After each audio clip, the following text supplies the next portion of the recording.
right, the media is in a rush to sweep the Trump administration into the dustbin of history and move forward with an administration they can have influence over.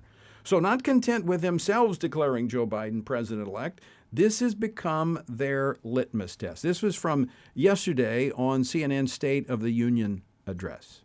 The president-elect technically has to be elected president by the electors. That happens in the middle of December.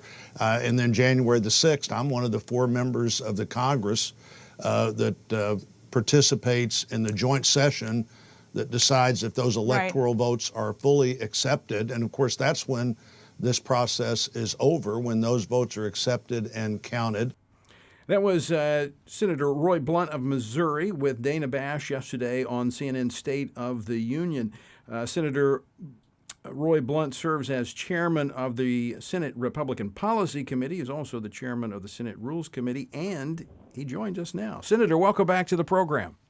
Tony, always great to be with you, and great to be with you today on this week after one of our favorite holidays, Thanksgiving. It is one of my favorite. It's one that, you know, there's no pressure with buying gifts and all this stuff, although I love to give gifts. But it's just, you just spend time with friends and family, and you eat good food, and you forget about how much weight you're going to gain. It's actually nice. Well, today's the day to remember that, but we're moving forward now. That's exactly right. But great to be with you. I want to talk about your comments yesterday, because process matters here. And there are some that in the media from, election night, ready to sweep process under the rug, and the Trump administration put it in the rear view mirror so that they can have an administration, in my view, that they can exert more influence and control over. Well, I think that's right, and I think what you see here with all of this discussion about calling the election, as many cases they've done that almost a month ago now, the day of the election. Many cases they called it about 2 weeks before the election, is that the press decides that this is the official position that the country has to take. You know, there's a process to go through here. The process matters. Exercising all your rights under the process matters, whether it's at the counting center or whether it's later going to court and saying, here are problems that we think have made a difference in this election, and normally you have to argue that it's a difference that would have changed the outcome. But there is a process, and as you pointed out in my comments Sunday, the electors vote in the various states the 14th of December, the 6th of January, we're going to have a joint session of the Congress that accepts or rejects the electoral votes from the states. 4 years ago when I did this, at least one Democrat House member objected to 2 different state delegations, as I recall, of the electors that had been cast. No Senate member joined them, and so we just moved right on. But there is a process here where everybody, including the Congress and certainly the candidates for president, have rights and timing that needs to be honored. And in this case, the press has just absolutely refused to honor that part of the process. Well, and I thought you handled it well yesterday. I watched the interview, and you know, it's almost like this has become the litmus test of the media. They want you to first declare Joe Biden president-elect before they can go on with the conversation. I think you handled that way. So there's a process. We'll let the process deal with itself. It looks like it's likely going to be a Biden administration, but let's let the process play out. Well, exactly. And, you know, yesterday, a little frustrating for me, there were so many other things that I was more than willing to talk about. The Flynn pardon, which I agree with, what had just happened in Iran and the impact that had on the accomplishments in the Middle East and the challenges in the Middle East. But we couldn't get to any of those things because we had to talk about whether or not I was ready to pass the press litmus test, and I just wasn't prepared to play that game. Well, let's move on to some of those other things, Senator Blunt, because I want to talk about some of those. One is I think that while we make sure the process goes forward and that every legal vote is counted, I think that's extremely important. But at the same time, we've got to be looking at what a potential Biden administration might look like. And we now are getting a better understanding based upon some of the selections he is making for his cabinet. And some of those might have a difficult time getting through a Republican Senate. That is, if the Republicans maintain control with the outcome of the Georgia election. He's going to have to moderate some of those selections, is he not? Well, I think absolutely, and the Georgia elections are so critical. I think it'd be hard-pressed to find a day in at least 20 years when more was at stake than what happens in Georgia on the 5th of July. If we continue to control the Senate, suddenly there's a divided government, and also the Senate is the group that approves presidential nominations.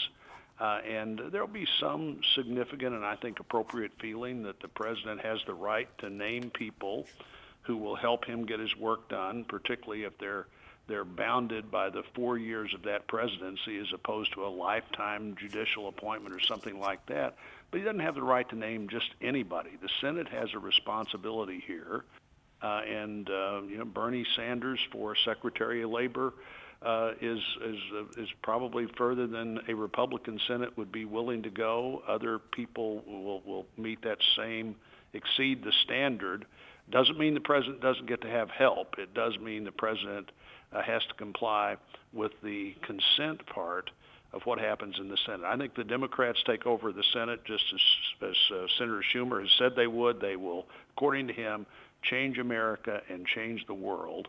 And that will start with the court system. It'll start with these presidential appointments. It'll include packing the court.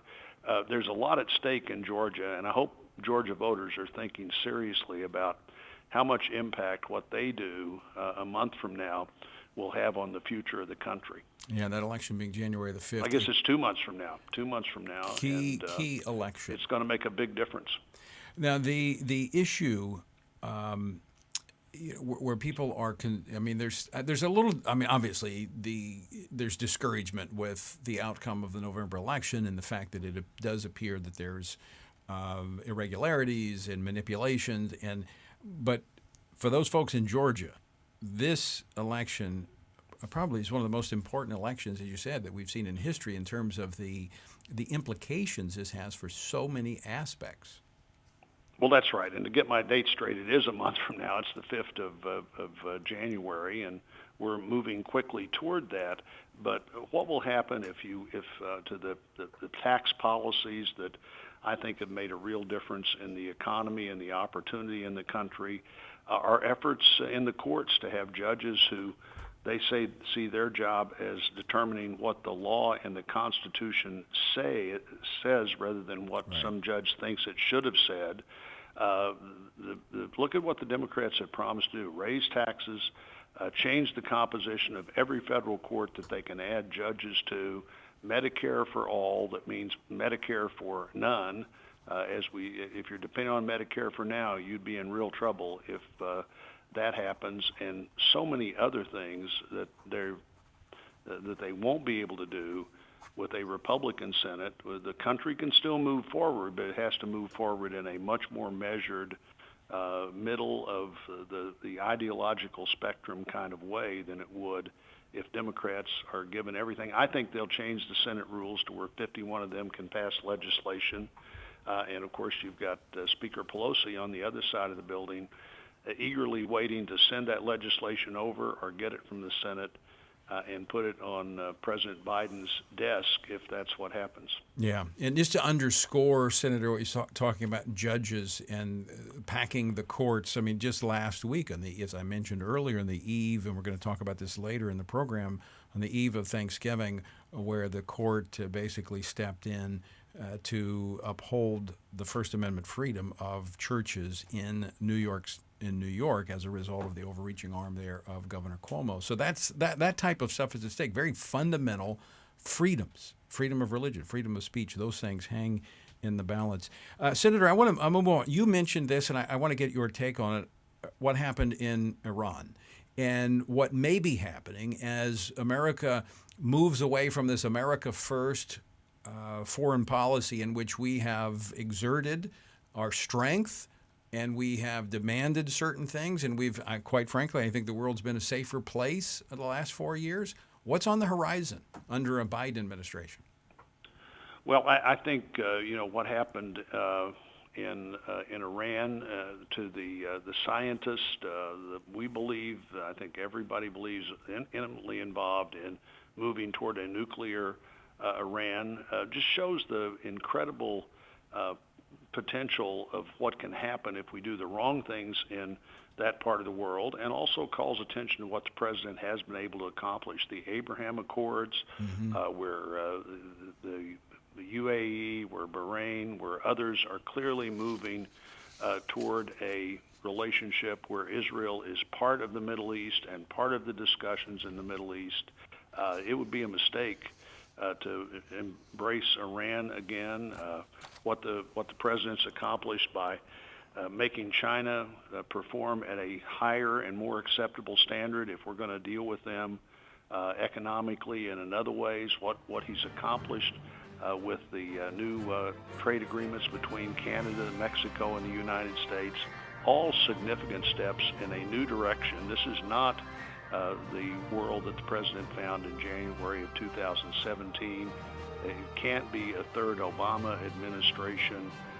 They need to be thinking very carefully about how quickly you can destabilize a foreign policy situation that in many places around the world has moved dramatically in the right direction. Yeah, and I don't. The media, last 4 years. The media has not given the president credit for what he's done in the Middle East. It's historic, without question. It is truly historic. Senator Roy Blunt, as always, great to have you on the program. Thanks for stopping by today. Great to talk to you, Tony.